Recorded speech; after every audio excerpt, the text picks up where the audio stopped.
Magandang araw sa inyong mga buddy, mga ka-59.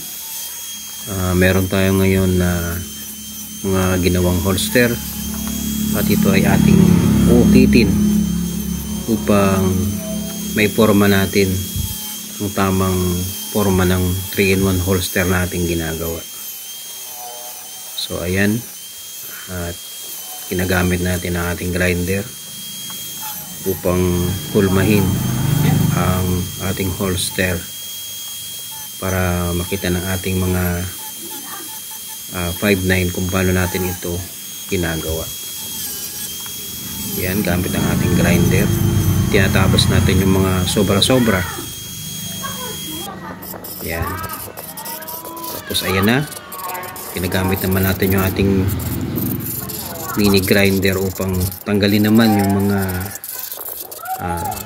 pinagtabasan upang makinis yung mga kanto, yung pinaka outline nya ay matanggal yung mga matatalim para maging smooth yung mga gilid nya.